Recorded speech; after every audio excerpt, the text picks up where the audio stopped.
Last class I had discussed about nutrition in amoeba. Now I am going to discuss in nutrition in human beings. Actually, nutrition in human beings related with human digestive system. Human digestive system complete into 5 phases: ingestion, digestion, absorption, assimilation, digestion. Human digestive system, human का digestion start होता है from mouth और and होता है anus में. इस mouth और anus के बीच में बहुत सारा ऑर्गन्स हैं. इसी ऑर्गन्स को हम लोग कहते हैं, टोटल को माउथ से एनस से जितने सारे ऑर्गन्स हैं सबको मिला के हम लोग कहते हैं alimentary canal. That is, alimentary canal is the long extending part starting from mouth and end into the anus. At first we take the food inside our mouth. जब हम लोग फूड को inside our mouth means buccal cavity में लेते हैं तो food complex form में रहता है. This complex form of food is nothing but it is starch.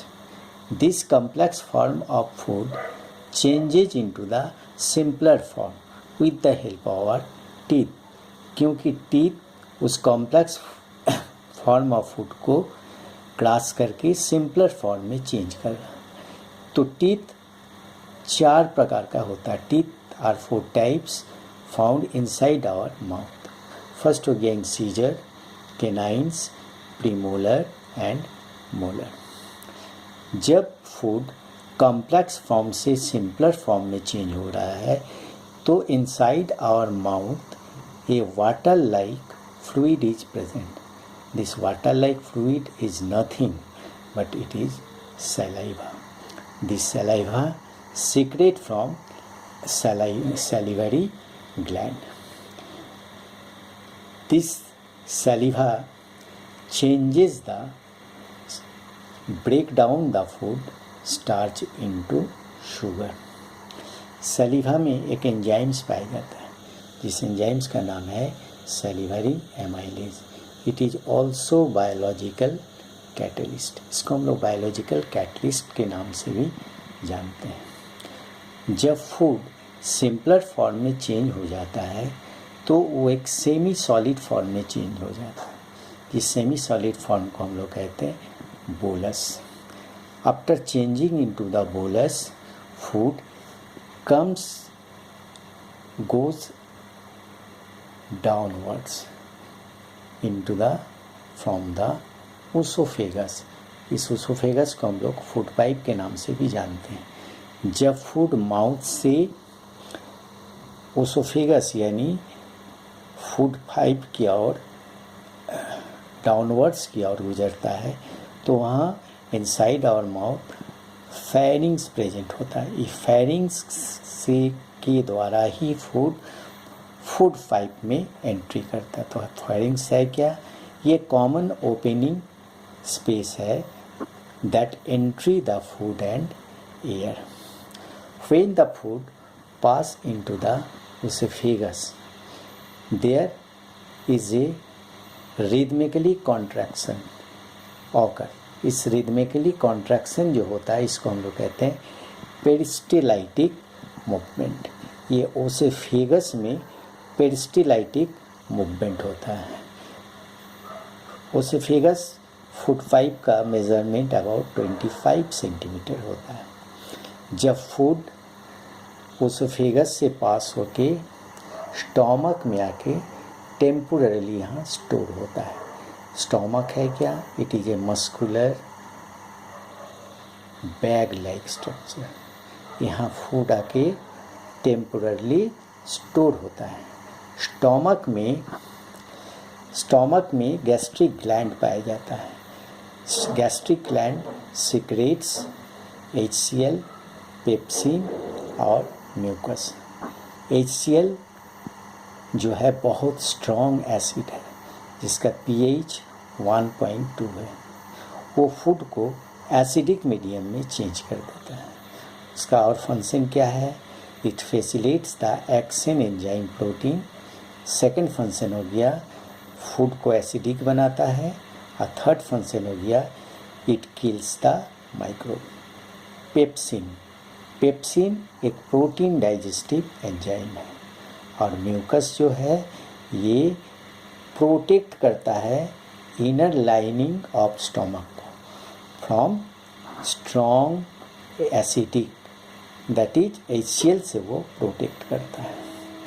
फिर स्टोमक में जाने के बाद फूड का जो नेचर होता है वो एसिडिक हो जाता है। फिर एक पैंक्रियास एक ग्लैंड है जिस पैंक्रियास से digestive juice means pancreatic juice का सिक्रेशन होता है। जिस पैंक्रियाटिक जूस का नेचर जो है वो बेस है, दैट इज एल्कली है। हम लोग जानते हैं कि फूड जो एसिडिक फॉर्म में चेंज हुआ था वो बेस के साथ मिक्स होके न्यूट्रल बना देता है। इस पैंक्रियास में एक एंजाइम पाया जाता है जिस एंजाइम का नाम है ट्रिप्सिन, जो प्रोटीन और लिपिड्स को डाइजेस्ट करने में हेल्प करता है। फिर लीवर, ये लीवर जो है शरीर का सबसे लार्जेस्ट ग्लैंड है लीवर। इस लीवर से बाइल जूस का सिक्रेशन होता है। लीवर से लार्जेस्ट ग्लैंड है और लीवर से बाइल जूस का सिक्रेशन होता है। जो बाइल जूस हम देखते हैं इस गॉल ब्लैडर में जाके स्टोर हो जाता है। तो ये लीवर लार्जेस्ट ग्लैंड हो गया। लीवर से बाइल जूस का सिक्रेशन होता है, जो बाइल जूस गॉल ब्लैडर में जाके स्टोर होता है। इस बाइल जूस का फंक्शन क्या है? ये हमारे बॉडी में फैट का डाइजेस्ट नहीं हो पाता है, तो फैट को सिंपलर फॉर्म में ब्रेक डाउन करके ये ड्रॉपलेट फॉर्म्स में चेंज करना। इस प्रोसेस को हम लोग कहते हैं इमाल्सिफिकेशन। नेक्स्ट, फ्रॉम स्टोमक से फूड आ जाता है स्मॉल इंटेस्टाइन में। ये स्मॉल इंटेस्टाइन में फूड आ जाता है। तो ये जो स्मॉल इंटेस्टाइन है, ये स्मॉल इंटेस्टाइन का मेजरमेंट लगभग 6 मीटर लॉन्ग होता है। हर्बीवोरस एनिमल्स में स्मॉल इंटेस्टाइन लॉन्ग होता है with compare to carnivorous animals.